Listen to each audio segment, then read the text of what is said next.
නොමිලේ වෛද්‍ය සේවාව ලබා ගන්න තරම් අපි හරිම වාසනාවන්තයි. බෙහෙතක් ගන්න ගිහලා OPD කියලා ෆාමසි එකට එනකොට පැය දෙකක විතර වේටින් ටයිම් එකක් තියෙනවා. අපිට ගත වෙන කාලය අවම කරගන්න බැරිද? අපේ මේ තාක්ෂණය මේ සෞඛ්‍ය සේවයට යොදාගත්තොත්. හොඳ තරංගයක් නැති තැනදී අනිත් කෙනා වැඩි මහන්සියක් දරන්න ඕනේ නැහැ. හොඳ සේවයක් සහ හරියටම අදාළ ආදායම ලැබලා තමන්ගේ සේවය ලබා දෙන්න.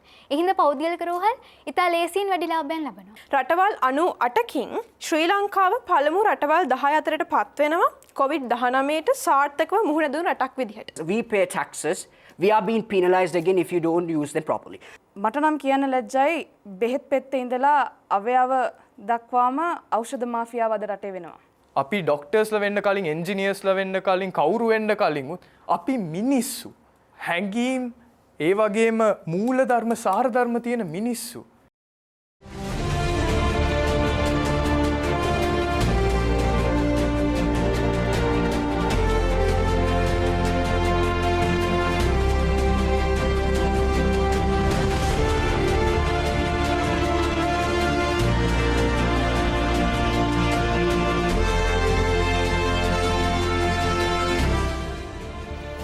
Ayubowan. Assembling the youth of Sri Lanka to talk about your issues, the issues of the youth in Sri Lanka and even around the world. This is Charana TV's Seethala Eethala. රටේ තාරුණ්‍ය නියෝජනය කරන තරුණයින් ඔබේ ප්‍රශ්න පිළිබඳව කතා කරන යුගයේ වැඩසටහන. චරණ TV ඔබේ ආලින්දයට ගෙනෙන සීතල ඊතල. Before we go into today's topic, let's have a look at the diligent 6 speakers assembled here for you.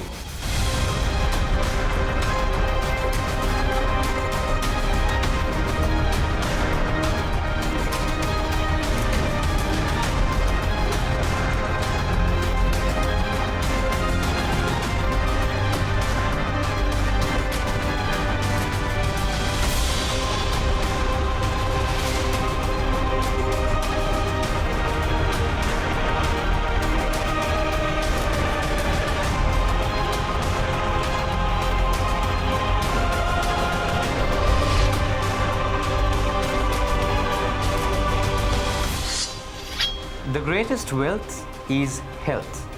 මිනිසෙකුට අත්පත් කරගන්න පුළුවන් වටිනාම ධනය තමයි නිරෝගීකම.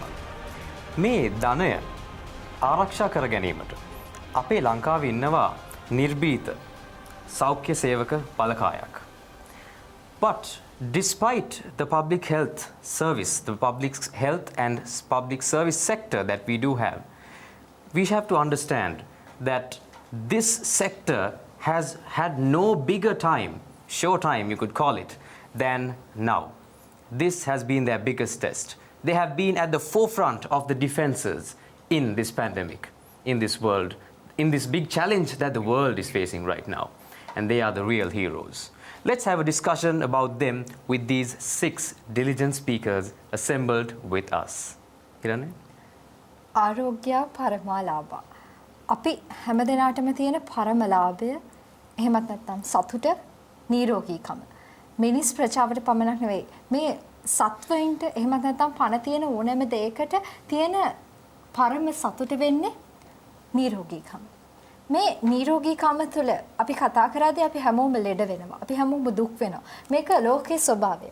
මේ තුළ අපි ලෙඩ වුණාම අපිට ප්‍රතිකාර අවශ්‍ය වෙනවා. බෙහෙත් හේත් අවශ්‍ය වෙනවා. ඒ දේවල් ලබා ගන්න ලංකාවේ පෞද්ගලික වෙන්නට පුළුවන්, රජය වෙන්නට පුළුවන් රෝහල් පද්ධතියක් තියෙනවා. අද අපි කතා කරන්නට යන්නේ මේ සෞඛ්‍ය සහ මහජනතාව වෙනුවෙන් වෙන්වෙච්ච සේවාවන්, මහජන සේවාවන් පිළිබඳව. ශ්‍රී ලංකාවේ සෞඛ්‍ය සහ මහජන සේවාවන් කොයි ආකාරයකටද පවතින්නේ?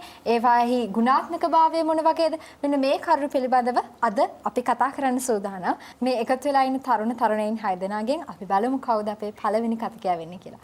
ඔහු ටුහාන් සපුමානකේ.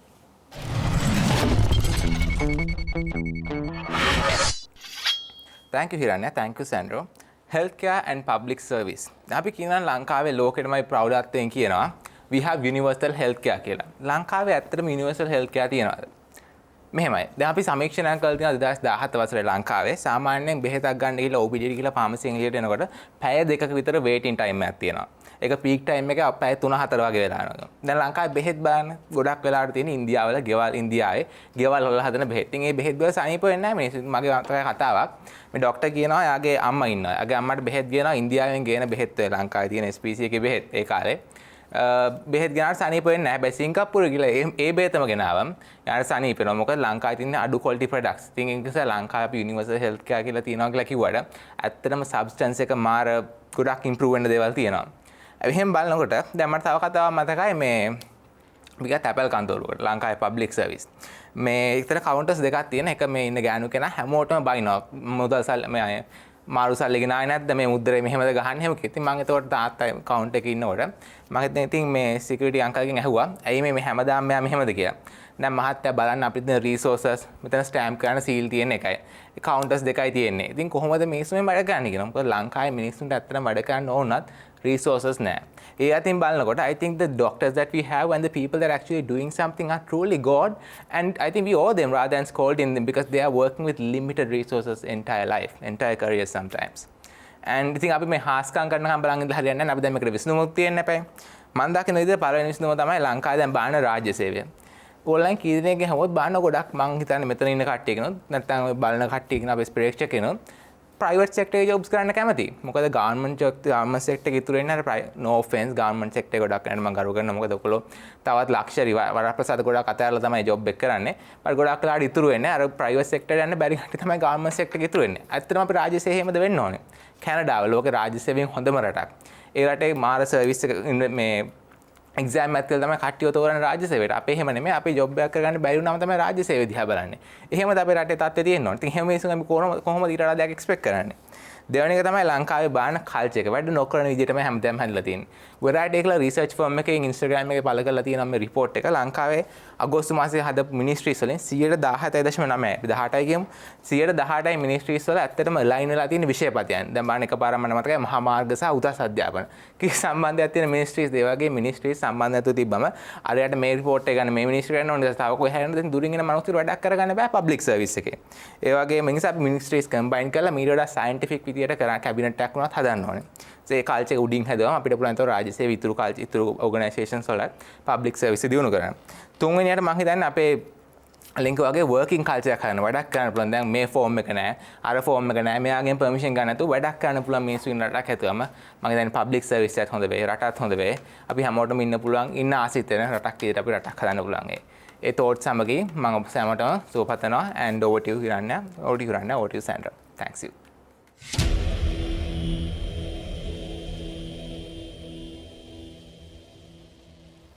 Thank you very much Tuhal.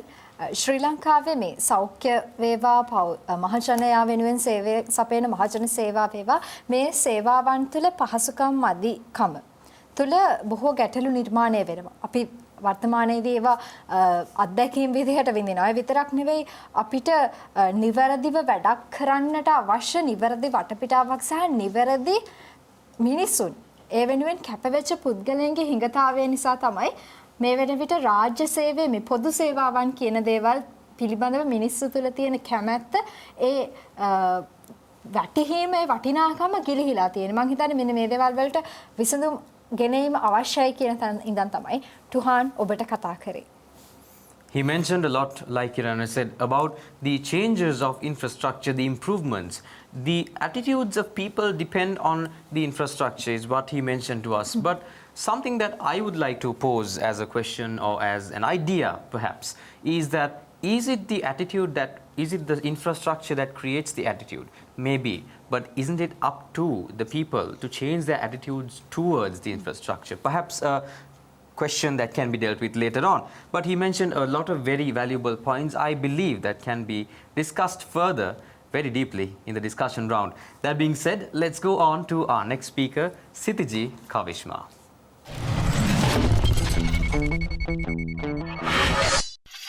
ප්‍රථමයෙන් මම ස්තුතිවන්ත වෙන්න ඕනේ මේ රටේ පවතින COVID-19 තත්ත්වය තුළ ශ්‍රී ලංකාවේ සෞඛ්‍ය අංශයත් ඒ වගේම ආරක්ෂක අංශයත් කරන කැපවීම.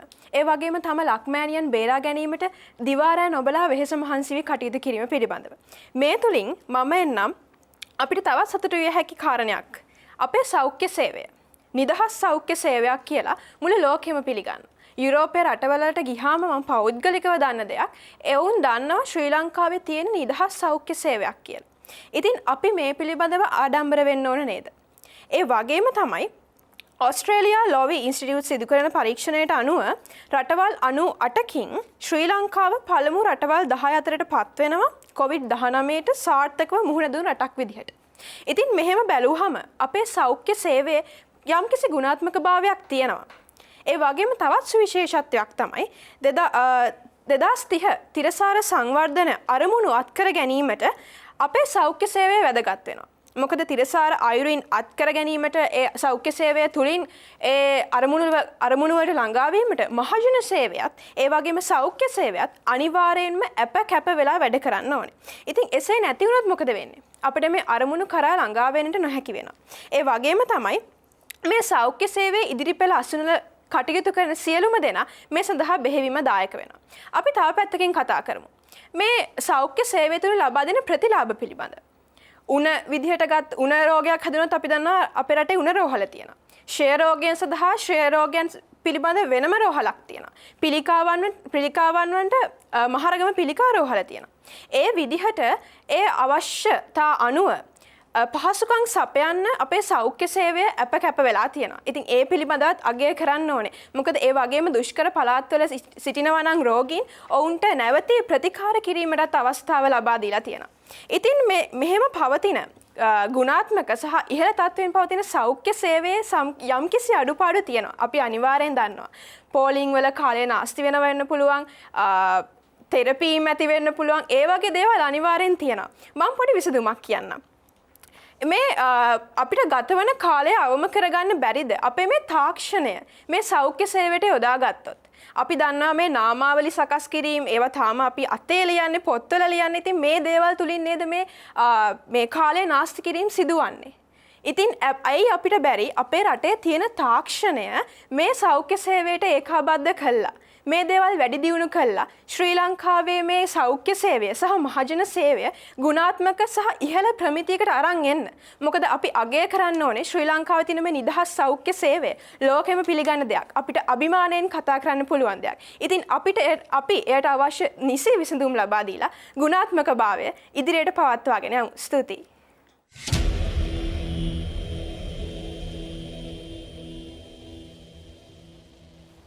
බොහොම ස්තුතියි සිතච්චි. මං හිතන්නේ මේ අපි ස්තුති කිරීම එහෙම නැත්නම් ප්‍රණාම කිරීම කියන එක ගැන වැඩිදුර හිතන්න සිතච්චි අපි යොමු කරනවා. මොකද අපි දන්නවා මේ වෙන විට රටේ සහ ලෝකයේ පවතින තත්ත්වය තුළ අපි වෙන රටවල් ගැන කතා කරනවා.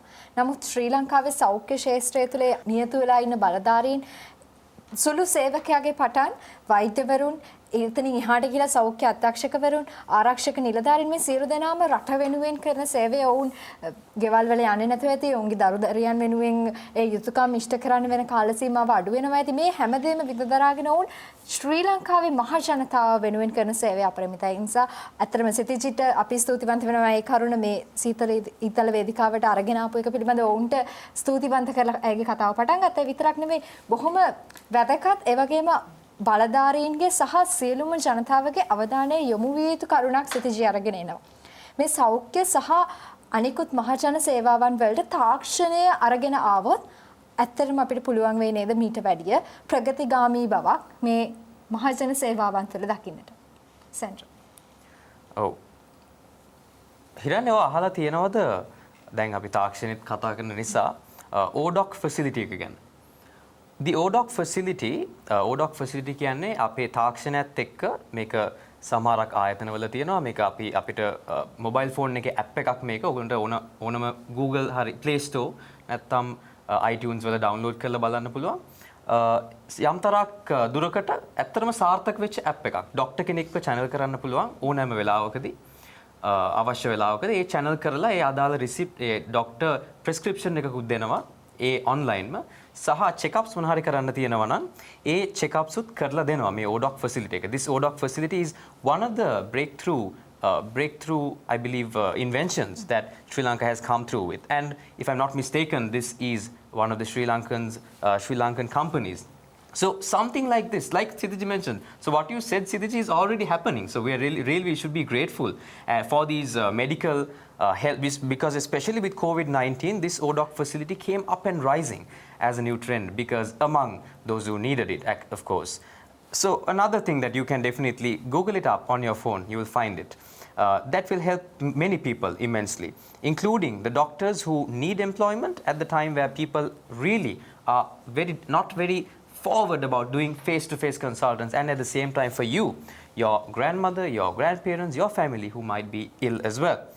So she spoke about a lot of points, but I believe that technology was one of the most important ones. Something that we can discuss. There are many facilities such as the ODOC that we can definitely discuss as we go on. That being said, let's now hand over the floor to our next speaker, Dinith Senaratna.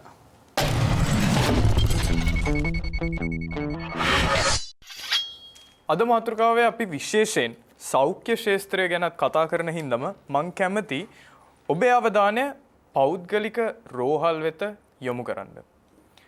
දැන් මම පෞද්ගලික රෝහල් ගැන කතා කරන්න තීරණය කරේ මොකද පෞද්ගලික රෝහල් වලින් ගන්න ඇක්ෂන්ස් වලට මේගොල්ලන් සමහර වෙලාවට වග කියන්නේ නැති හින්දා. මං කියන්නම් මේ මොන වගේ ගැටලු සම්බන්ධවද කියලා. පළවෙනි දේ තමයි පෞද්ගලික රෝහල් බොහෝමයක් පැහැදිලිව මුලදිම අපි ලෙඩෙක්ව ඇතුළත් කරද්දී රෝහලට පැහැදිලිව තොරතුරු අනාවරණය කිරීමට අපොහසත් වෙනවා. විශේෂයෙන් මුදල් ගැන.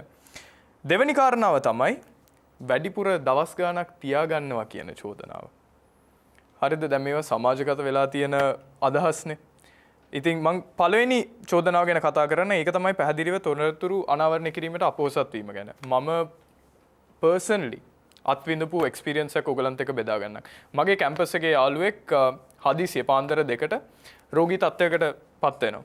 පත් වෙච්ච ගම අපි මොකද කරේ? ඉක්මනට වාහනයක් කතා කරගත්තා. ළඟම තියෙන හොස්පිටල් එකට ගෙනහිච්චේ. අපේ වාසනාවට ඒක පෞද්ගලික රෝහලක් වුණා. ඉතින් පෞද්ගලික රෝහලට ගියාට පස්සේ කිව්වා මෙයාව අපි ඇඩ්මිට් කරන්න ඕනේ කියලා. ඊට පස්සේ මම ඇහුවා හරි කොහොමද රූම් චාර්ජස් ඔයගලන්ගේ කියලා. ඒගොල්ලන් කිව්වා මල්ලි ඔයගලන්ට දෙන්න පුළුවන් හරි per night 5000 rupees room එකකට කියලා. ඊට පස්සේ විනාඩි 5ක් 10ක් ගිහලා කිව්වා මේ ඒ rooms ටික දැන් book sorry අපිට ඔයගලන්ට 11000කට room 11500කට room එකක් දෙන්න පුළුවන් කියලා. දැන් අනිවාර්යෙන් ඇඩ්මිට් කරන්න ඕනි කියලා කිව්වනේ. ඉතින් මම කිව්වා හරි කමන්නේ මං යාළුවටත් කතා කරලා කියලා අපි ඇඩ්මිට් කරවුවා. ඇඩ්මිට් කරාට පස්සේ මගේ යාළුවාව දවස් 3ක් තියාගන්නවා. අපි ගණන් ටික හදලා බලමු. නෑ ඇත්තට මේ රෝගී තත්ත්වය මත දවස් 3ක් රඳව ගන්න උනා කියමුකෝ. අපි ගණන් හදලා බලමු පොඩ්ඩක්. හරි 12000 ගානේ බැලුවොත් දවස් 3ට කීයද? 36000ක් යන්නේ. ඊට අමතරව ડોක්ටර් චාර්ජස් වලට අපි රෆ්ලි දවසකට 5000ක් ගත්තා කියමුකෝ. දවස් 3ට 15000යි. ඊට අමතරව බෙහෙත් වලට අපි 25000ක් දැම්මා කියමුකෝ. මුළු ගාන කීයද? 76000යි. 76000ට අපි තව එකතු කරමු සමහර විට ඇඩිෂනල් එක්ස්පෙන්සස් සමහර විට ඔය කොට්ට උර මාරු කරන්නයි කෑම බීම වලටයි තව 10000ක් දැම්මා කියමුකෝ. දවස් 3කට කීයද? 86000යි. නමුත් මේ දවස් 3 ඉවර වෙද්දි බිලාවේ කීයද කියලා ඔයගොල්ලන් දන්නවද? 113000ක්. ඊට පස්සේ මම මේගොල්ලන්ගෙන් අහද්දි මොනවටද මේ දේවල් වියදම් උනේ කියලා මට එක එක කාරණාත් එක්ක ලොකු ලිස්ට් එකක් දුන්නා. හිතලා බලන්න සමහර විට ඉන්ෂුරන්ස් ඔපචුනිටි එකක් නැතුව ඉන්ෂුරන්ස් ක්ලේම් කරගන්න බැරි පුද්ගලයෙක්ට හදිසියේ දවස් 3ක් රෝහල්ගත වුණාට පස්සේ එක සැරේම මේ වගේ ලොකු ගාණක් දැම්මහම ඔහු ඉදිරියට heart attack එකක් තිබ්බ මිනිහෙක් නම් එතරම් තව එකක් හැදිලා මැරෙනවානේ. මේක ඇත්ත කාරණාවක් නේ. අනිත් දෙවෙනි චෝදනාව තමයි වැඩිපුර දවස් ගාණක් රෝහල් වල තියාගන්න එක. විශේෂයෙන් මේක පෞද්ගලික රෝහල් වල වෙන්නේ මොකද වැඩිපුර මුදලක් ඉපීමට. සමහර විට ඒගොල්ලන් ඇත්ත හේතු මත රෝගීන් රඳවනවා ඇති. රඳව ගන්නවා ඇති. එහෙමනම් මම කැමති ඇත්තම සෞඛ්‍ය බලධාරියෙක් මේ ගැන කතා කරනවා නම් අපිත් එක්ක මේක පොඩ්ඩක් පැහැදිලි කරලා දුන්නා නම් මේ සිටුේෂන් එක. ඇයි මේක මෙහෙම වෙන්නේ කියලා. මම මේක බෙදාගද්දිත් සමහර මිනිස්සුන්ට හිතෙන්න පුළුවන් හරි උඹට ඉතින් ඔච්චර සල්ලි නැත්තම් කෙලිම රජ රෝහලකට ගියා නම් ඉවරනේ අපිට පහසුකම් ටික තියෙනවනේ කියලා. නැහැ. මම මේක බෙදා ගන්න ප්‍රධානතම හේතුව තමයි අපි පෞද්ගලික ආයතන වලට වගකීම ප්‍රෙස් කරන්නේ නැත්තම් රටේ දියුණුවක් ඇත්තටම ඇති වෙනවද? අපි රටේ සාරධර්ම වලට ගරු කරන සදාචාරාත්මක ඒ වගේම සානුකම්පිත ව්‍යාපාර නෙමෙයිද ගොඩනගන්න ඕනේ. අපේ මෙඩිකල් සෙක්ටර් එකේ විශේෂයෙන් ප්‍රයිවට් සෙක්ටර් එක ගත්තම මේ වගේ ගැටලු තියෙනවා නම් අපි මානුෂික පැතිකඩකින් පොඩ්ඩක් හිතලා බලමු. මොනවා නැතත් මිනිස්සුනේ. අපි ඩොක්ටර්ස්ලා වෙන්න කලින් එන්ජිනියර්ස්ලා වෙන්න කලින් කවුරු වෙන්න කලින් අපි මිනිස්සු. හැඟීම් ඒ වගේම මූලධර්ම සාරධර්ම තියෙන මිනිස්සු. අපි මිනිස් පැතිකඩකින් වත් අඩුම ගානේ කල්පනා කරලා බලමු. මේ දෙත් එක්ක මම සමුගන්නවා. ස්තුති කාලයට.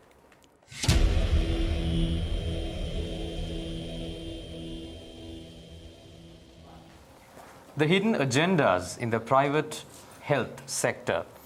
Dinit outlined to us the many reasons and a story of his own as well regarding this. Thank you, Dinit, for that wonderful portrayal of this. Because something that he said, accountability, and how that is important to keep companies in check, especially private companies, how that is a very important quality. Because, like he said, we at the end of the day are humans.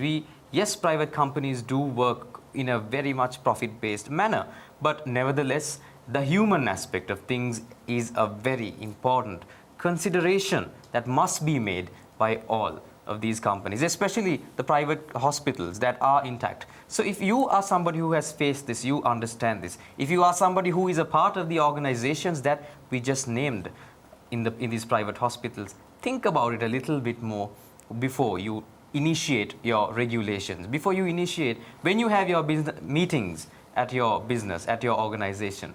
Think about these. Think about the human aspect a little bit more, while also, because the health sector contains a very integral part of humanity.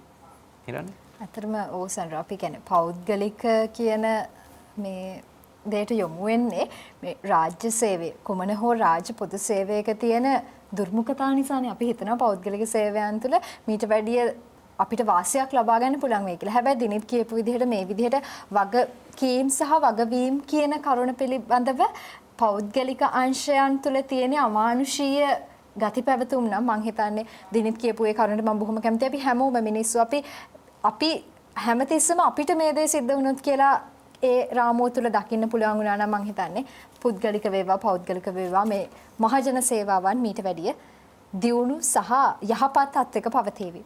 අපි ඉතුරු කතිකයින් තිදෙනත් එක්ක කතා කරමු මේ කෙටි විරාමයෙන් අනතුරු.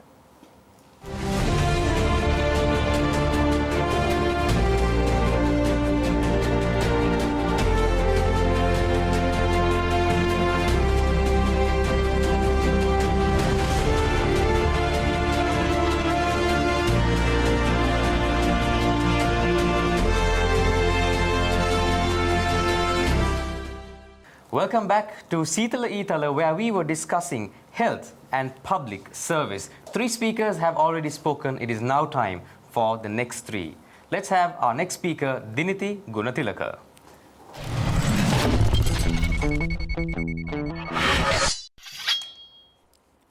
පෞද්ගලික රෝහල් රජයේ රෝහල් වැඩි දවස් ගාණක් තියාගන්නවා වෙන්න පුළුවන්. ලොකු ගාණක් යනවා වෙන්න පුළුවන්. හැබැයි මගේ අම්මට අසනීප වුණොත් පෞද්ගලික මම පෞද්ගලික රෝහලක් තෝරගන්නවා. ඇයි කියනවනම් මේක මගේ පෞද්ගලික උදාහරණයක් එක කියන්නම්. මගේ අම්මගේ නහරයක් පුපුරනවා. මම උදේ ඉස්කෝලේ ගිහලා මම දන්නේ නැහැ මොකක්ද උනේ කියලා. මං හවස 1:00 විතර ගෙදර එනවා. එතකොට ඉස්සරහ ගෙවල් වෙලාවේ නහරේ පුපුරපු හින්දා අම්මව රජේ රෝහලකට අරන් යනවා. ඊපස්සේ මං 3ට විතර අක්කත් ගෙදර ආවම යන්නේ මොකක්ද උනේ කියලා බලන්න. ලොකු අමාරුවක් නැහැ කියන. අපි දන්නේ නැහැ මොකක්ද හරියට වෙලා තියෙන්නේ කියලා. අම්මා අයිස් තියතේ ඉන්නවා. තාම ලේ යනවා උදේ ඉඳලා. ඊට පස්සේ අපි දැන් බලන් ඉන්නවා නර්ස්ලා හරියට මුකුත් කියන්නෙත් නැහැ. ඊපස්සේ අපි අම්මව ගෙනියනවා පෞද්ගලික රෝහලට. දවස් 2ක් ICU එකේ නහරයක් පුපුරලා ගෙනියද්දිත් උදේ ඉඳන්ම ලේ යනවා නැහැ. මේ වගේ දේවල් පෞද්ගලිකව අත්විඳපු කෙනෙක් විදිහට මට ඇත්තටම අර වැඩිපුර තියාගන්න දවස් ගානයි මුදල් ගෙනයි අමතක කරන්න වෙනවා. මොකද මම හිතනවා රජයේ රෝහලුත් අර තරංගය පෞද්ගලික රෝහල් වලට දුන්නා නම් අර කියන කාලය සහ මුදල කියන දේවල් සීමා කරන තැනට පෞද්ගලික රෝහල් වලට පෙළඹෙන්න සිද්ධ වෙනවා. හැබැයි රජයේ රෝහල් කිසි තරංගයක් දෙන්නේ නැහැ. එතනදී අර විදිහේ වැඩි කාලයක් තියාගෙන කැමති විදිහට ආදායම් අරගෙන හුඟක් ඉස්සරහට යන පෞද්ගලික රෝහල් වලට ඊටාම ඉඩපහසු ලබා දෙනවා රජයේ රෝහල් විසින්. අපි දකිනවා කියන්නේ හොඳ තරංගයක් නැති තැනදී අනිත් කෙනා වැඩි මහන්සියක් දරන්න ඕනේ නැහැ. හොඳ සේවයක් සහ අඩුවෙන් හරියටම ආදාළ ආදායම ලැබලා තමන්ගේ සේවය ලබා දෙන්න. ඒ හින්දා පෞද්ගලික රෝහල් ඉතා ලේසියෙන් වැඩි ලාභයන් ලබනවා. ඕක තමයි අද වෙද්දි සිද්ධ වෙන්නේ. එතකොට මම රජයේ රෝහල් වලට මේ තත්ත්වය ඇති වෙලා තියන්නේ කියලා කතා කරොත් අද වෙද්දි රජයේ රෝහලකට ගියාම මම ඇත්තටම රටේ සෞඛ්‍ය ක්ෂේත්‍රයට ගරු කරනවා, මම වෛද්‍යවරුන්ට ගරු කරනවා, හෙද සේවයන්ට ගරු කරනවා. හැබැයි අද වෙද්දි හෙදියකට රෝගියෙක් කතා කරන විදිහ අමතක වෙලා. ඒ ආදරය සහානුකම්පනය අමතක වෙලා. මොකක්ද හේතුව? අද වෙද්දි ලංකාවේ වෛද්‍යවරුන් රෝගීන් අතර අනුපාතය තියෙන්නේ 1:1800ක සීමාව ඇතුලේ. හැබැයි ලෝකේ කියුබා වගේ බෙල්ජියම් වගේ රටවල් තුල 1:170 වගේ සීමා අනුපාතයන්ට අනුකූලව තමයි වෛද්‍යවරයා සහ රෝගියා අතර අනුපාතයන් තියෙන්නේ. සහ අපි මේක නාගරික පළාත් වලින් ඈත් වෙලා යද්දි මීට වඩා අතිශය වැඩි. අවශ්‍ය කරන වෛද්‍යවරයෙක් ඒ කියන රෝහල් වල නැහැ. ඊට පස්සේ ඒක ඇතුලේ ඇම්බියුලන්ස් එකට යන්න පාරවල් සාමත් සකස් වෙලා නැති වෙන්න පුළුවන්. ඇම්බියුලන්ස් එක ගෙන්න ගන්න බැරි වෙන්න පුළුවන්. අපි මේව පෞද්ගලිකවත් විඳින්නේ නැතුව ඇති. හැබැයි ග්‍රාමීය ප්‍රදේශවල ජීවත් වෙන මිනිස්සුන්ට මේ වැත්ත ප්‍රශ්න. ඒ ප්‍රශ්නය තුළ අර කියන පෞද්ගලික රෝහල් වලින් ලැබෙන ඒ දේවලුත් නැති වෙන තැනදී රාජ්‍ය රෝහල් ගැන තියන්න පුළුවන් විශ්වාසය රෝගීන්ට නැති වෙලා යනවා. ඒ තැනදී තමයි මම හිතන විදිහට පෞද්ගලික රෝහල් අර කියන තත්වයකට අද වෙද්දිපත් වෙලා තියෙන්නේ. ඉතින් අපිට පුළුවන් නම් මේ ප්‍රශ්න වලට උත්තර දීලා රෝගීන්ට වෛද්‍යවරයන්ගෙන් තියෙන අනුපාතයන්ට උත්තර දීලා මේ රිසෝසස් මේ කියන තුහන් කිව්වා වගේ මේ රිසෝසස් ලබා දුන්නොත් අපිට පුළුවන් වෙයි හොඳ පොදු සේවයක් සෞඛ්‍ය ක්ෂේත්‍රය තුළ මහ ජනතාවට ලබා දෙන්න. ස්තුතියි.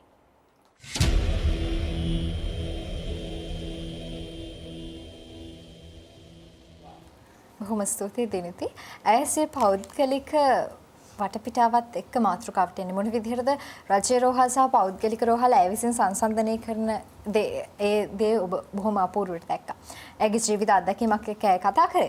එතනදී මේ රජයේ රෝහල් සහ රජයේ පොදු සේවයන්ගේ තියෙන අක්‍රමිකතා නිසා පෞද්ගලික රෝහල් අතර නිතරගෙන්ම ඔවුන් හොඳ සේවාවක් සපයන තැනටපත් වෙලා. ඒ තුළ ඔවුන් තුළ තියෙන ඒ ගුණවත්කම එහෙමත් නැත්නම් මේ බොහොම සුහදශීලීකම මේ සත්කාරයන් වල තියෙන මානුෂීයත්වය කියන දේ පිළිබඳව පෞද්ගලික රෝහල් රජයේ රෝහල් වලට වැඩි නිතරගෙන් ඉහළ තැනකට ගිහිලා තියෙනවා කියලා කියන. ඒ වගේම තමයි මේ රෝහලක් වටා තියෙන යටිතල පහසුකම් වල තාමත් තියෙන දුර්වලතාවයන් නිසා රෝගීන් සහ මේ මහ ජනතාව තවමත් අපහසුතාවයන් වලට පත්වන අවස්ථා පිළිබඳවත් අය අපිට මතක් කරනවා.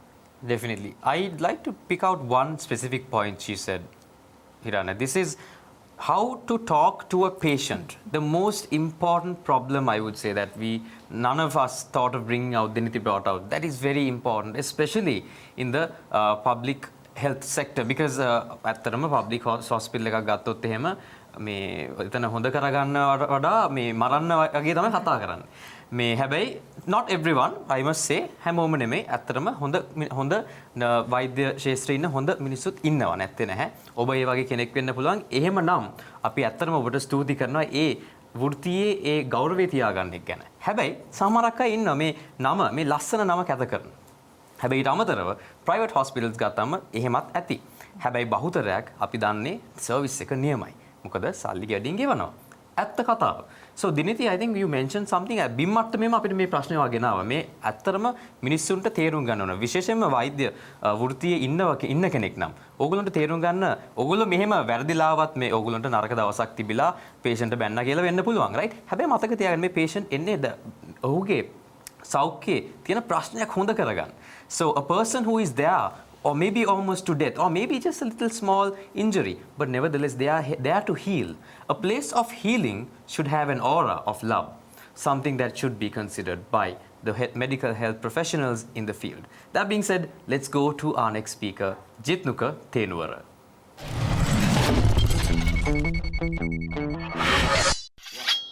The definition of health actually evolved with time, but WHO came with a very constructive definition for health. It states that it is a state of complete physical, mental, and social well-being, and not merely the absence of diseases and infirmity. According to the World Health Organization, there are several goals that has to be achieved by a health system. Number one is improvement of health of the population. Number two, responsiveness of the health system to legitimate expectation of the population. Number three, fairness in finance.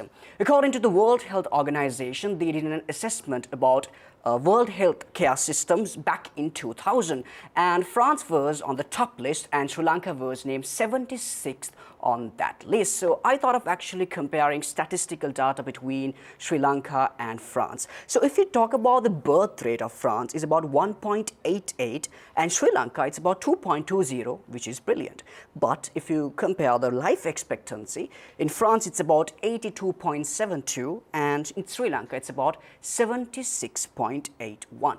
Personally, what I believe is that in spite of the assessment done by WHO back in 2000, the best benchmark to get an idea regarding the health system, current contemporary health system, is the coronavirus pandemic which took place. Ladies and gentlemen, in spite of all the differences politically, geographically between France and Sri Lanka, it's no wonder that Sri Lanka did a far more better job. So, but the ironic incident is that in 2000, France had the best healthcare system, but in 2020, though there were technological advancement, France has actually failed to address its community. So comparing those statistical evidence, what I personally believe is that two things that has to be in a health system. Number one, efficiency and resilience of the system. Number two, research and development. Ladies and gentlemen, this research and development is something very important. Why do I say so? Because when the coronavirus first emerged for the first time in the wet market, scientists were bewildered about the genetic sequence. But luckily, Professor Shi, an acclaimed virologist in Wuhan, came up with a genetic sequence called as RATG13, which had a compatibility of 96.2% to the coronavirus genetic sequence we are experiencing right now. But that is not the that is not the interesting part. The interesting part is that RATG13 genetic sequence was actually found back in 2013. So which was found in 2013 actually helped us in 2019. Another example is that now the Japanese scientists have found a mechanism to restore infertility. They say that restoring KNDY neurons in the brain could reverse infertility, and by that we can discard systems like IVF technologies. So those kind of technological advancement, research and development should be in a healthcare system in order to improve. And talking about public service as well, I have a very different opinion. Give me 1 minute, Sandro. According to Public Service Index published by Funds for Peace, a non-profit organization, states that Sri Lanka has an index of 4.20, which is good. In a scale of 0 to 10, 0 represents worst and 10 represents the 0 represents the best, 10 represents the worst. So rather than actually harping on how to develop public service, I would like to give an address to the community. Number one, always take care of good care of the public property use, because we pay taxes. We are being penalized again if you don't use them properly. Number two, respect individuals who provide you the public service. For example, imagine a person comes and pick up your garbage. Don't talk him in a rubbish manner. Okay, respect him. Say good morning. Hello, Kumad. Say something like that. Show some love to that person, because that person is carrying your garbage. What happens if that person does not show up? So remember, this is not a job. This is a service. Start respecting. Make Sri Lanka great again.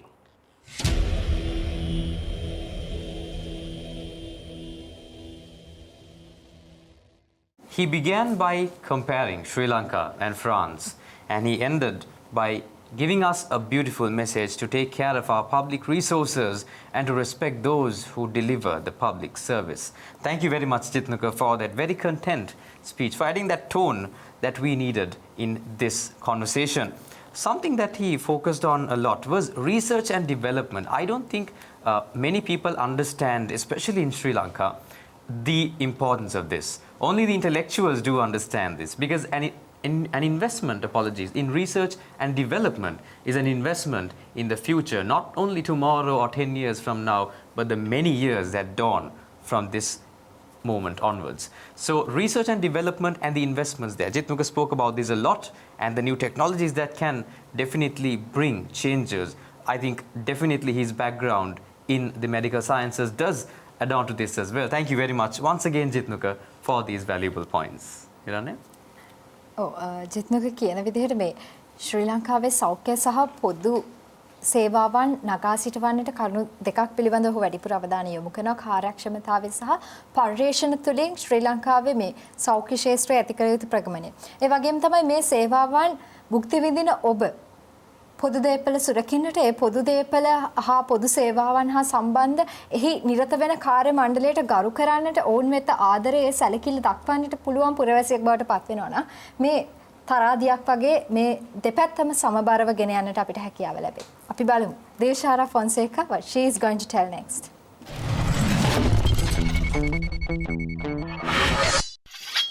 මේ බේත් ටිකට කීයක් යයිද? සති 3කට නේද? ආසත් 3කට නම් මෙච්චරක් යනවා. එහෙමද? මට සතියකට දෙන්නකෝ. මේ සංවාදය ඔයාට ෆාමසි එකක් ඇතුළතදී ඇහිලා තියෙනවද? අද මේ මාතෘකාව ඇහෙනකොට මට මතක් වුණේ මත්කුඩු ව්‍යාපාරය අවියායුධ ව්‍යාපාරයටත් වඩා බලවත් භයානක ඇහුනහමත් පිළිකුල් හිදෙන ඖෂධ මාෆියාව. ශ්‍රී ලංකාව තමයි ජාතික ඖෂධ ප්‍රතිපත්තියේ තිමිරිගය. සේනක බිබිලේ මහත්මයාගේම ප්‍රතිපත්තිය රටවල් ගණනාවක් අනුගමනය කරනවා. කියුබාවින් එකක්. ඒත් මට නම් කියන්න ලැජ්ජයි බෙහෙත් පෙත්තේ ඉඳලා අවයව දක්වාම ඖෂධ මාෆියාව අද රටේ වෙනවා.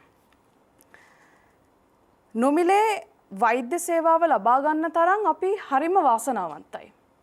ඒත් මේ වෛද්‍යවරයා ලබා දෙන මේක ෆාමසි එකෙන් ගන්න කියන බෙහෙත් තුණ්ඩුවේදී ඒ බෙහෙත් ටික ඖෂධ මාෆියාවකට අහු වෙනවා නම් අපි වාසනාවද නැද්ද කියලා අපිම පොඩ්ඩක් ප්‍රශ්න කරගන්න වෙනවා. මම වැඩි විස්තරයකට යන්නේ 2019 වසරේ ජූනි මාසේ 18 වෙනිදා දිවයින පුවත්පතේ පළ වූ ලිපියකින් මම ඉතා කලකිරීමකින් උපුටාගෙන නතර වෙන්නම්. අදිරුධිර පීඩනයට ප්‍රතිකාර කිරීම සඳහා නිර්දේශ කරනු ලබන ලොසාටන් පොටෑසියම් බෙහෙත් පෙති නියම කරන ලද වෙළඳ පොළ මිලට වඩා 7 ගුණයකට වඩා මිලකට 7 ගුණයකට වඩා වැඩි මිලකට මහජනතාවට අලෙවි කළ ඖෂධ වේදිකයෙකු එම වැඩි මිලට අලෙවි කළ බෙහෙත් පෙති තොගයද සමග බම්බල පිහිටියේ පිහිටි පෞද්ගලික ඔසුසලකදී අත්අඩංගුවට ගැනීමට ජාතික ඖෂධ නියාමන අධිකරණයේ ආහාර හා ඖෂධ පරීක්ෂකවරුන් කණ්ඩායමක් විසින් පියවරගෙන තිබේ. දන්නවද බෙහෙත් පෙතිවල ගාන? මිලිග්‍රෑම් 50 ප්‍රමාණයේ ලොසාටන් පොටෑසියම් බෙහෙත් පෙත්තක උපරිම මිල රුපියල් 13.22ක් වුවද විකුණලා තියෙන්නේ රුපියල් 96.42කට. ආරෝග්‍ය පළමලාභ හැබැයි එතනත් මාෆියා. ස්තුතියි.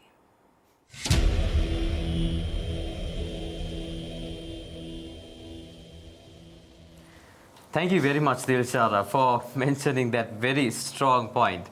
She, with a very simple example, she mentioned to us the medicine mafia that takes place, the one that takes place behind the scenes, apart from the private hospitals and the other issues that we spoke about. The medicine itself and how that is just one branch that deeply is enrooted into many big problems in this mafia, you could call it, as Dilshara did, in our society and in the medical sector. So thank you very much, Dilshara, for mentioning this, because I believe that this is something that if you are a witness to, you must definitely be a witness to this, because this is a daily phenomenon for any Sri Lankan, for most Sri Lankans, especially a daily phenomenon that scars your mind for a low-income wage earner in Sri Lanka.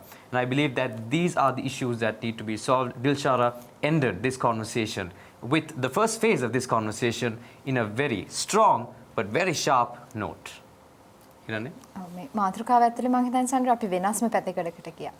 ආරෝග්‍ය පරමාලාභා කියවම අපි හිතන එතනත් මාෆියාවක් තියෙයි කියලා. ඒ වාක්‍ය ඛණ්ඩය කියන්නේ නිරෝගීකම ලාභය. අපිට ලැබෙන පරම ලාභය වුණාට මම හිතන්නේ මේ බෙහෙත් විකුණන අය හිතලා තියෙන එතනිනුත් ලාභයක් උපයන්නද කියලා මට හිතුණා. ඒ මාෆියාව තුළින් උන් ලබනවා. ඒ කියන්නේ රෝගී වෙච්ච මිනිස්සෙක්ට අමානුෂිකව සලකලා ලාභ ලැබීමේ මේ මාෆියාවක් යන්නේ. අපි දන්නේ මේක කුමන අරමුණකින් ඕන් ලාභ තැකීම වෙනුවෙන් මේ අසරණ රෝගියෙක්ගේ මුදල ගසා කරන තත්වයකට ශ්‍රී ලංකාවේ සෞඛ්‍ය ශාස්ත්‍රය පත් වෙලා. අපි කතා කරමු තවත් බොහෝ දේවල් මේ තරුණයන් 6 දෙනා සමග මේ කෙටි විරාමයේ අනතුරුව.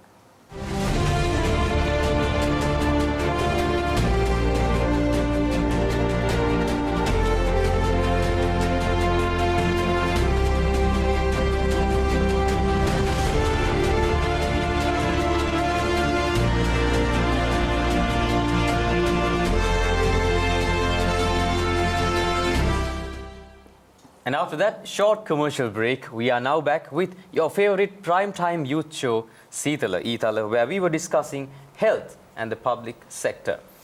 In this, we've come to the discussion round, which is your favorite round of all. So I'd like to ask a question from Tuhan. Tuhan, ඔයා කිව්වා දැන් අපේ ශ්‍රී ලංකාවේ resources අපිට මදි කියලා. විශේෂයෙන්ම වෛද්‍ය වෘත්තියේදී අපිට resources ගොඩක් මදි. ඇත්ත කතාවක්. හැබැයි ඒත් එක්කම ඔයා කියනවා අපිට attitude එක එන්නේ අපිට මේ විශේෂයෙන්ම දැන් අර මම කලින් කිව්ව කතාව වගේ මේ මරන්න වගේ කතා කරන්නේ public service එකේ කට්ටිය හැමෝම නෙමෙයි බහුතරයක් සමහරක් අය සමාවෙන්න. ඒ ඇටිටියුඩ් එක එන්නේ මේ රිසෝසස් නැතිකමෙන්ද නැත්නම් මේ මිනිස්සුන්ට ශ්‍රී ලංකාවේ තියෙන අපි රොමැන්ටිසයිස් කරන්නේ නැහැ අපේ වෘත්තීන්. අපි කියන අයියෝ මේක කරන්න මට කරන්න අවශ්‍ය නිසා. නැත්නම් අපි පාර අතු ගන්න කෙනත් මම මේ අතු ගන්නේ මං රටට සේවයක් කරන්න කියලා රොමැන්ටිසයිස් කරොත් අපිට ඔයා හිතන්නේද හදාගන්න පුළුවන්. ඒක මගේ පළවෙනි ප්‍රශ්නේ තුහාන්. ඒත් එක්කම මේක අනිත් කතිකයන්ට අනිවාර්යෙන්ම එකතු කරන්න පුළුවන් අදහස්. You said that the worst case job you can get is from the government. හැබැයි අපේ ශ්‍රී ලංකාව ගත්තම ගම් පළාත තමයි වැඩියෙන්ම තියෙන්නේ ලංකාවේ. මේ කොළඹ වගේ urbanized places තියෙන නැත්තේ නැහැ.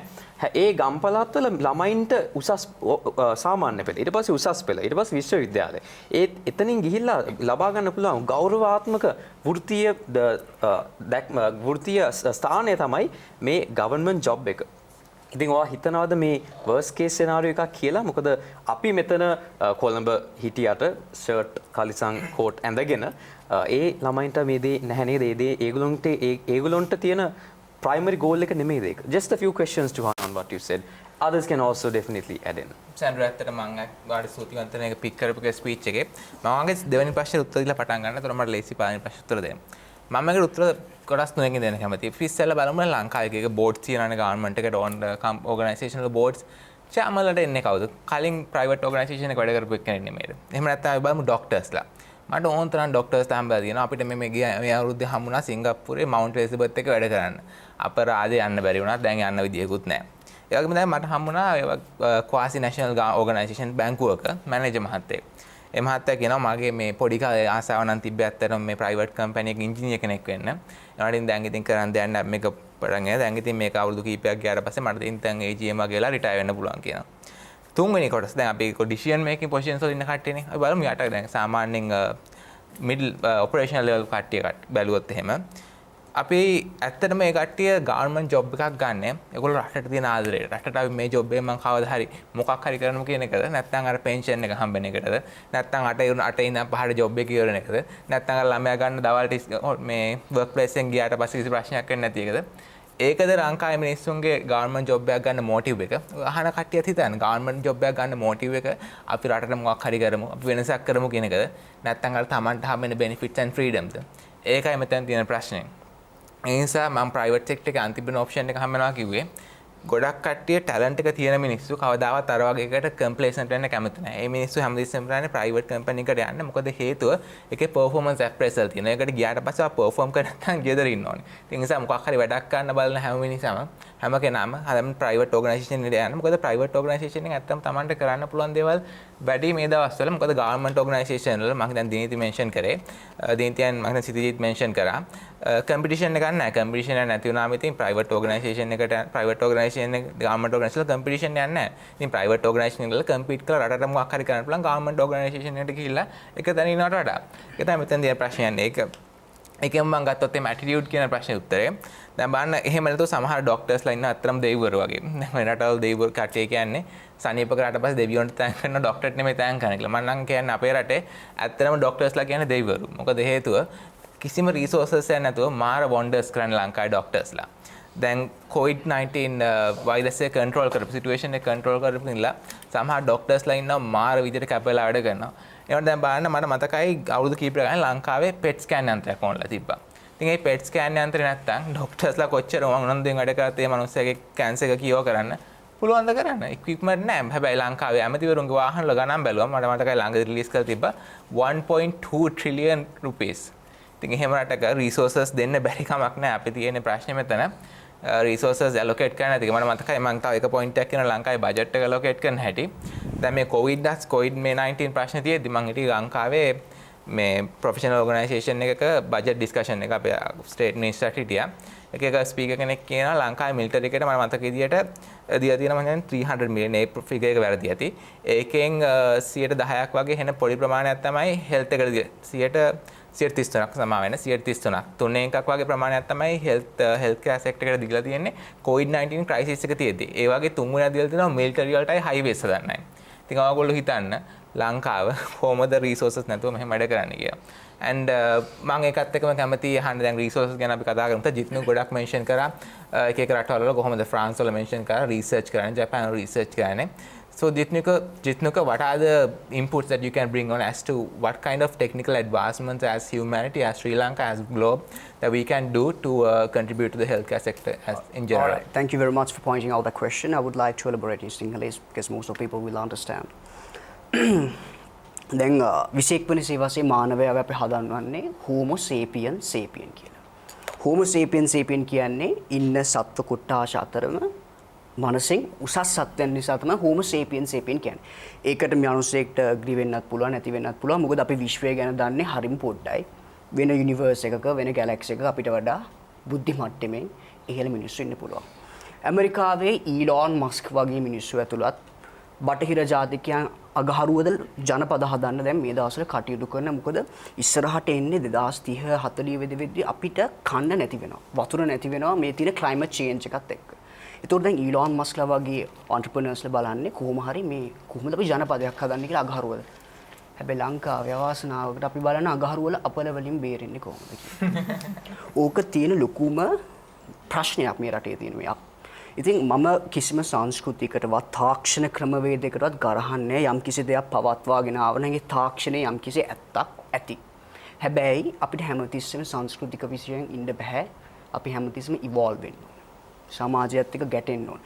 අපි අලුතින් දෙයක් හිතන්න ඕන. දැන් මං අනිත් කලින් කිව්වා වගේ KNDY නියුරෝන්ස් වලට අර මේ ඉන්ෆර්ටිලිටි නැති කරන්න පුළුවන් වගේ concepts වලින් IVF වගේ දේවල් නැති කරලා දාන්න පුළුවන්.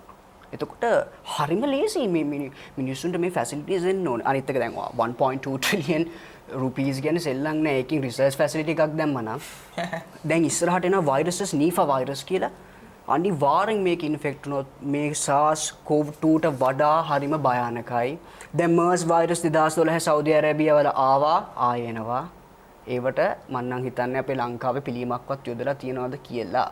ඒව ගැන රජයක් වශයෙන් හිතන්න ඕන. අනිත් එක තව ප්‍රශ්නයක් මම දකිනවා දැන් මම බයෝ සයන්ස් කරේ අනිත් අය බයෝ සයන්ස් කරන්න හරි කැමැත්තෙන් ඉන්න මොකද I want to be a doctor මේක තමයි first impression එක මොකද ඩොක්ටර්ස් වලට පර්මිට් හම්බ වෙනවා මහා රෙස්පෙක්ට් එකක් තියෙනවා හැබැයි මිනිස්සුන්ට මේ ප්‍රශ්නයක් නැහැ ඩොක්ටර්ස් මේ වැක්සින්ස් කොහෙන්ද ගේන්නේ මේ මෙඩිසින්ස් කොහෙන්ද ඔක්කොම ගින් සයන්ටිස්ලා ලෝකෙට අපිට ඕන සයන්ටිස්ලා ඩොක්ටර්ස් ඕනේ ඩොක්ටර්ස්ලට ගරු කරන්න ඕන ඩොක්ටර්ස්ලම අපිට දෙන්නේ ඒත් අපිට සයන්ටිස්ට්ලත් ඕනේ මේ අලුත් ලෝකයේ අලුත් ප්‍රභේද වලට අලුත් හේතු අවශ්‍යයි පරණ හේතු වලින් අපිට උත්තර දෙන්න බෑ දැන් AstraZeneca වැක්සින් එක සවුත් ඇෆ්‍රිකාවල තියෙන වේරියන්ට් එකට වැඩ කරන්නේ නැහැ ඒතකොට මොකද කරන්නේ වෙන වැක්සින්ස් වලට අපිට යන්න වෙනවා ඒ වේරියන්ට් එක අපේ ලංකාවටවත් මොකද කරන්නේ කිසි තේරුමක් නැති වෙන අපේ වැක්සිනේෂන් ප්‍රෝග්‍රෑම් එකේ ඉතින් ඕවගේ ගොඩාක් ලොකු එස්පෙක්ට්ස් එනවා හැමෝම සයන්ටිස්ලා වෙන්න බලන්න doctors වගේ scientists ඇත්තටම හරිම important so try to be a scientist one day try to be a very innovative person along with that can I add something මෙතන අපි වෙනස් කරන්න ඕනේ එක දෙයක් තමයි මිනිසුන්ගේ හේතුව මේ වෘත්තීන් වලට යොමු වෙන්න ඇතුල් වෙන්න මොකද මාත් එක්ක සයන්ස් ඉගෙන දේලවල සයන්ස් ඉගෙන නැත්නම් මගේ යාළුවෙක් මෙඩිකල් කොලෙජ් වෙනකම්ම ගියා මේ පුද්ගලයාත් එක්ක මට මතකයි A level කාලේ මං සංවාදයක යෙදෙද්දි මං කිව්වා මචං මේ ඔයා ඇයි මේක කරන්නේ කියලා මං ඇහුවා නිකමට ඊට පස්සේ එයා කිව්වා මචං සල්ලි ලේසියිනේ මෙතනින් එහා අවුරුදු 7ක් වුණත් කමන්නේ කට්ටකම ඉතනින් එහා මට සල්ලි හම්බ වෙනවනේ එච්චරයි අවශ්‍ය දැන් වත්මන් මෙඩිකල් ස්ටුඩන්ට්ස්ලා ගත්තාම මෙඩිකල් ස්ටුඩන්ට් බොඩි එක ගත්තාම කීයෙන් කී දෙනාද ඇත්තටම මිනිහෙක් සේවයක් කරන්න කියලා මෙම් වෘතියට නිරත වෙන්නේ මේ කරන්නේ බොහෝ දෙනෙක් කීර්තිය තකා නැත්තම් මුදල් ඉපයීම තකා නෙමේද තමන්ගේ දෙමාපියන්ගේ සිහිනය නිෂ්ඨ කරන්න නෙමේද අපි මේ මුල වරද්ද ගත්තොත් බිහි වෙන්නේ ඇත්ත වෛද්‍යවරුද මිනිස්සු ගැන හිතලා බලන වෛද්‍යවරුද නැත්තම් මුදල් පස්සේ හම්බා යන නෑ මට සයින්ටිස්ලා ගැන කතා කරා. අද ලංකාවේ ගොඩක් වෙලාවට ෆිසිකල් සයන්ස් වලට යන්නේ බයෝ මැත්ස් කියලා ඉංජිනේරින් යන්න බැරි වෙනවා. ඒ බැරි වෙන අයගෙන් අපි හිතලා බැලුවොත් ලංකාවේ සයන්ටිස්ලා කොච්චර අඩු ප්‍රමාණයයි දෙන්නේ. පැහැදිලිවම ඇත්තටම සයන්ස් ඉගෙන ගන්න කැමති පිරිසක් නෙමෙයි එතනින් හැලිලා ඉන්නේ. ඒ හැලිලා යන එකෙන් টොප් රෑන්ක් ෆස්ට් ක්ලාස් දාන්න දෙතුන් දෙනා උපරිමයයි වෙනත් රටකට ගිහිල්ලා PhD එකක් කරලා සයන්ටිස්ට් කෙනෙක් වෙයි. හැබැයි ලංකාවේ අර මෙඩිකල් ડોක්ටර් වෙන්න නැතුව ඉංජිනේර වෙන්න නැතුව හැලිලා ෆිසිකල් සයන්ස් යන කවුරුත් සයන්ටිස්ට් කියන තැනට යන්නේ නැහැ. ඒ හින්දාම මට ටෙක්නොලොජි ප්‍රශ්න තියෙනවා. තව මේ ළඟදී ලංකාවේ COVID PCR පරීක්ෂණය කරන්න ආව. හැබැයි ප්‍රශ්නේ තිබිලා තියෙන්නේ ඒ මැෂින් එක තියලා තියෙන විදිය ප්‍රශ්නයක්. හැබැයි ඒක බලන්න චයිනා වලින්ද කොහෙද ලංකාවට එනවා ටෙක්නීෂියන්ස්ලා. ඇත්තටම ටීවී එක ඇහුවාම ලැජ්ජයි. මේ මෙහිමත් ලංකාවේ වෙනවද කියලා කියන්න. අපි කොහොමද ලෝකයට මුහුණ දෙන්නේ මේ විදිහේ ටෙක්නීෂියන්ස්ලා නම් ලංකාවේ ඉන්නේ කියන්නේ. ඒ දේවත් බලන්න තියෙන දැනුම තරම් අපේ ලංකාවේ අනිත් රැකියාවන් වලට බෙදලා ගිහින් නැහැ. ඔව් මම ඒ වගේම තමයි මේ දෙන්නේ කියන්නේ අපිට ජිත්නුක කියපු විදිහට මේ ලංකාවේ වැඩිපුර විද්‍යාඥයන් පිරිසක් බිහි කරන්න ඕනේ නම් අර ෆිසිකල් සයන්ස් ස්ට්‍රීම් එකෙන් එළියට එන ප්‍රමාණය බොහොමත් නැති. මොකද මෙඩිකල් සයන්ස් සහ ඉංජිනේරින් යන ප්‍රමාණයට වැඩිය විශාල ප්‍රමාණයක් එනවා ෆිසිකල් සයන්ස් ස්ට්‍රීම් එකට. ඒ වගේම තමයි මම කැමති සිතිජි සහ දිල්ෂාරගෙන් අහන්න මේ දැන් අපි කතා කරා යටිතල පහසුකම් සංවර්ධනය වෙන්නට ඕනේ මේ සෞඛ්‍ය සහ පොදු සේවා ශේෂ්ත්‍රයන් නගා සිටවන්නට නම් යටිතල පහසුකම් විතරමද අපි නගා සිටවන්නට ඕන. තව මොන වගේ ශේෂ්ත්‍රයන් තුළද අපි වැඩි දියුණු කරන්නට ඕනේ? මට එක දෙයක් එකතු කරන්න තියෙනවා ඒකට ඇටිටියුඩ්ස් ගැන සැන්ඩ්‍රා කිව්වා වගේ. අර අපි දැන් වෛද්‍ය ශේෂ්ත්‍රය නැත්තම් සෞඛ්‍ය සේවය ගත්තාම අපි හිතන්නේ වෛද්‍යවරු විතරයි මේ සේවය කරන්න කියලා. අර යටිතල පහසුකම් සංවර්ධනය වෙනවා වගේම මිනිස්සු තුළ ඇති වෙනවා අර ඇටිටියුඩ්ස්. අපි හිතන්නේ දැන් අපි දන්නවා දැන් සමහර හෙදියන් ඉන්නවා ඇටෙන්ඩන්ස්ලා ඉන්නවා අනධ්‍යයන කාර්ය මණ්ඩලේ ඉන්නවා රෝගීන්ට අයිති ලෙස කතා කරනවා අනවශ්‍ය ලෙස කතා කරනවා. ඒකට හේතුව බැලුවොත් මං හිතන්නේ අර සමාජයේ අර මිනිසුන් අතර ඔවුන්ට හිමි වෙන්න ඕන අර ඇගීම පොඩි මදිකම ඇගීමේ පොඩි මදිකමක් තියෙනවා. මොකද ඕස්ට්‍රේලියාව වගේ රටවල් ගත්තාම වෛද්‍ය වෘත්තිය හා සමානව හෙදියන්ගේ වෘත්තිය සලකනවා. ඉතින් ඒ වගේ අවස්ථාවක අපේ රටේ මිනිස්සු ගත්තොත් අපි හිතන විදිහ වෙනස්. අපි හිතන්නේ වෛද්‍යවරු ගැන විතරයි. අර එතනදී ගත්තොත් යටිතල පහසුකම් සංවර්ධනය වෙනවා වගේම අර ආකල්ප තුලත් වර්ධනයක් වෙනවා නම් සෞඛ්‍ය සේවය නගා සිටවන්න පුළුවන්. කියනවා එතනදී ඒක වෛද්‍ය ශාස්ත්‍රය විතරක් නෙමෙයි මුළු ලංකාවේම තියෙන ලොකුම ප්‍රශ්නය වෙලා තියෙන මේ රැකියාවත් එක්ක ගෞරවය ලබා දීමේ කියන ප්‍රශ්නේ. ඒ ප්‍රොෆෙෂන් එක බලලා තමයි අධ්‍යාපනය තෝරගන්නේ, කරන රැකියාව තෝරගන්නේ, තමන් කැමති දේ නෙමෙයි තෝරගන්නේ. හැමදේම නිර්මාණය වෙලා තියෙන්නේ ඒ තමන් කරන රැකියාවට ගරු කරන දේ මත කියන එකක් හින්දා හැමෝම තමන් කැමති විදිහටවත් නෙමෙයි අද විදි ලංකාවේ මිනිස්සු ජීවත් වෙන්නේ. දැන් ඕගොල්ලෝ ඔක්කොම කිව්වම දැන් නාසි කැම්ප්ස් ඉබ්බන්. නාසි කැම්ප්ස් වල දැන් ඩොක්ටර්ස්ලා ඉන්න ඉංජිනේර්ස්ලා ඉන්න එක මිනිස්සෙක් එක පැනලා ගිහපු මිනිස්සෙක් කිව්ව කතාවක්. කය ලියලා තියෙන පොතක යා කියලා තියෙනවා. මම දැක්කා දක්ෂ ඉංජිනේරුවන් මිනිස්සුන් මරන්න ලොකු ලීතල් කැම්ප්ස් හදනවා. මම දැක්කා දක්ෂ වෛද්‍යවරු දහස් ගාණක් මිනිස්සු මරන්න ඒවා එන්නත් කරන විස.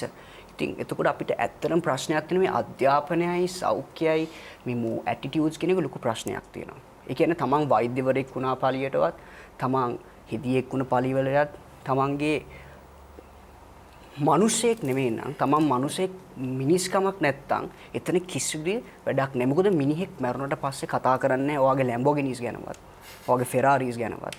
ඔයා අනිවාර්යෙන් කතා කරන්නේ මිනිස්සු කතා කරන සමාජයේ මේ මිනිස්සයා මිනිසෙක් වශයෙන් මොනවද කරේ? යාරි හොඳ ශ්‍රේෂ්ඨ පුද්ගලෙක්. එහල් තියෙන ලැම්බෝගිනිස් ගැන කතා කරනවා නෑනේ. බයින මේවට. ඇත්තටම ජිත්නුගේ හරි මිනිස්සු කියන්නේ මේ ලැම්බෝගිනියක් හම්බ කරලා ලැම්බෝගිනිය මරනට අරන් යන්නේ නැහැ නේ කියලා. මම කියන්න හැදුවේ දැන් මේ දීති වංශල මෙන්ෂන් කරා කම්පිටිෂන් ගැන පබ්ලික් සර්විස් එකේ. දැන් බලන්න දිනෙත් කිව්වා ඉස්සෙල්ලා මේ දැන් මිනිස්සුන්ගේ අර ඩොක්ටර් කෙනෙක් වෙන හදන්නේ සල්ලි වලට කියලා.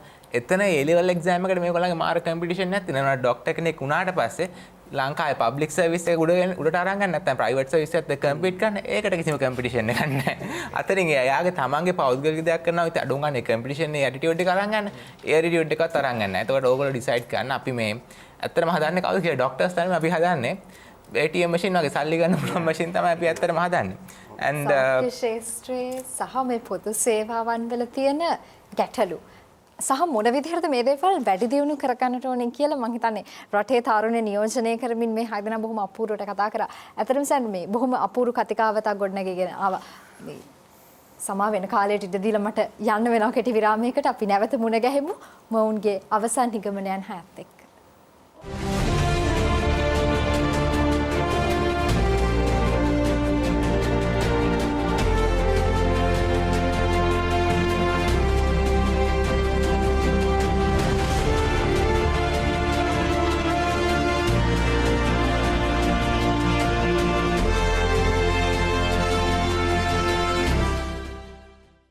And after that short commercial break, we are once again back with Seethala Eethala, where we were discussing health and the public sector. And we have come to the final solutions round. Let's hear it from the speakers. Tuhan?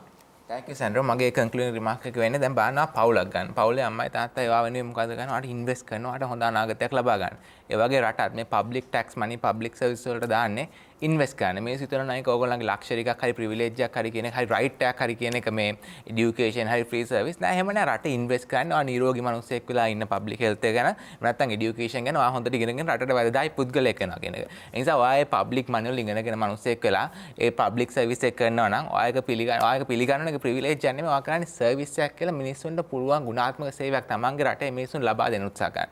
ඒ වගේ මිනිස්සුන්ටත් කියන්නේ ඒ ගන්න යන මිනිස්සු ඕගොල්ලෝ යන්නේ මේ right එකක් නෙමෙයි ඕගොල්ලන්ගේ free health care ගැන එක රට වෙනුවෙන් කරන investment එකක්. ඒතර ඕගොල්ලන්ට ඒගොල්ලන්ට ගෞරවයෙන් කතා කරලා ඒගොල්ලන්ට සුසු මේ ගෞරවය ලබා දීලා ඒගොල්ලන්ගෙන් සාමකාමී වැඩක් කරගෙන ගරට වැඩදායි පුද්ගලෙක් වෙයි කියලා බලාපොරොත්තු වෙන් මම ඔය හැමෝටම සුබ දවසක් ප්‍රාර්ථනා කරනවා.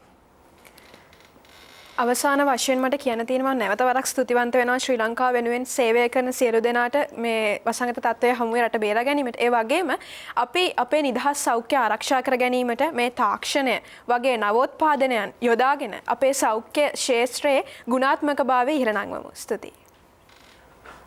පෞද්ගලික රෝහල් ගත්තාම මම ඇත්තටම කර්ටන් පිටිපස්සේ පුද්ගල මිනිස්සුන්ගෙන් මුදල් ගසා කනවනම් මම කැමති සදාචාරාත්මක ඒ වගේම සානුකම්පිත විදියට මේ දේ ගැන පොඩ්ඩක් හිතලා බලලා අදාළ බලධාරීන් තමන්ගේ තීරණ ප්‍රතිපත්ති ඒ වගේම ක්‍රියාකලාවන් වෙනස් කරනවාට. ස්තුතියි. පසුගිය වර්ෂයකදී ලංකාවේ ජනතාව එකතු වෙලා මුදල් එකතු කරලා පිළිකා රෝගීන්ට ස්කෑන් යන්ත්‍රයක් ලබා ගන්නවා. හැබැයි ඒ වෙද්දිත් සෙටප් කරපු නැති ස්කෑන් යන්ත්‍ර 3ක් ලංකාවේ රෝහල් වල තියෙනවා. මේ සිස්ටම් එක මේ ක්‍රියාපටිපාටි අපිට වෙනස් කරන්න පුළුවන් වුණොත් අපි අර කිව්ව සහනුකම්පන එතනින් එහාට ගිහිල්ලා නිවැරදි විදිහට මුදල් භාවිතා කිරීමේ හැමදේම අපිට නියාමනය කරන්න සිස්ටම් එකක් ඇදුනොත් මම හිතනවා අර පෞද්ගලික රෝහල් සහ රජයේ රෝහල් වලට සමාන තැනක් නිර්මාණය වෙන ශ්‍රී ලංකාවක් අපිට බිහි කරන්න පුළුවන් වෙයි කියලා. When the Moderna vaccine was invented by USA, when the Pfizer biotech vaccine was invented by UK along with Germany, I was personally disheartened as a Sri Lankan because we could not contribute. We had to contribute. So I want all the people around the world, around Sri Lanka, to think in a manner that you can actually provide service for a lot of people in a big scope. How can you give that service? Think innovatively. Right? By thinking innovatively, you can bring out a huge change that has never taken place. So be the change to make Sri Lanka great again. ඖෂධ සහ වෛද්‍යවරුන් කියන්නේ මම නම් හිතන්නේ මිහිමත ඉන්න දෙවිවරු. මොකද මිනිස්සෙගේ ජීවිතයක් බේරන්න ඉන්නේ මේගොල්ලෝ. ඉතින් මේක රාජකාරියට වැඩිය දේවකාරියක් කියනවා නම් හරි. මේ දේවකාරියට මුවාවෙන් මාෆියාවක් ගෙන යනවා නම් ඒ තරම් පව්කාර වැඩක් කොහෙවත් නැහැ. ස්තුතියි. අද අපි කතා කරේ සෞඛ්‍ය ක්ෂේත්‍රය සහ පොදු සේවාවන්හි තියෙන ගැටලු සහ ඒ වෙනුවෙන් ගත හැකි පිළියම් පිළිබඳ. මනුස්ස වර්ගයා විදිහට අපි හැමෝම කැමති සතුටෙන් ඉන්න. සතුටෙන් ඉන්න කැමති අපි හැමෝටම ලෙඩ වෙන එක දුකක්. අපි කැමති නෑ දුක් විඳින්න. ඒ වෙනුවෙන් තමයි ශ්‍රී ලංකාවේ සෞඛ්‍ය ක්ෂේත්‍රය මේ පෞද්ගලික වේවා පොදු වේවා සෞඛ්‍ය ක්ෂේත්‍රයන් සහ අනිකුත් පොදු සේවාවන් නිර්මාණය වෙලා තියෙන්නේ. දිනිතේ අන්තිමට මේ කතාව ඉවර වෙන්න වචනයක් අරගෙන එනවා සිස්ටම්. අපි මේ මෑත කාලෙදී බොහොම සුලභව කතා කරපු වචනය තමයි සිස්ටම් සහ සිස්ටම් චේන්ජ් කියන්නේ. ඇත්තටම සිස්ටම් චේන්ජ් වෙලාද? අපි තාමත් ඉන්නේ මේ පවතින තත්ත්වය වෙනස් කරන්නට ඕනේ කියන තත්ත්වය තුළ. අපි හැමදාම මේ සීතල ඊතල වැඩසටහනෙන් කතා කරන්නේ තන් එක. හැබැයි මේ සිස්ටම් චේන්ජ් එකක් පොදුවේ කරන්නට නම් start from yourself from your family, from your village. එතකොට අවසානයේදී අපිට පුළුවන් වෙන්නේ මුළු රටේම මේ පද්ධතිය, මේ සිස්ටම් එක චේන්ජ් කරන්න. Dr. Dayan Dantanarayana, Nirbhita Saukya Sebelik. You know what happened to him. A fight, a brave soldier who fought until the end. One example out of many who are right now focusing on being the first line of defense for this pandemic. We thank you from Charana TV and Seethala Eethala from all our hearts for being the great people you are. And that being said, we discussed many sub-points in this topic today, things for you to reason with, think about, and definitely assess going on to the future. Thank you for your service. Thank you, Sri Lanka. Keep empowering, keep going. This is Charana TV, Seethala Eethala signing off with another episode. Take care.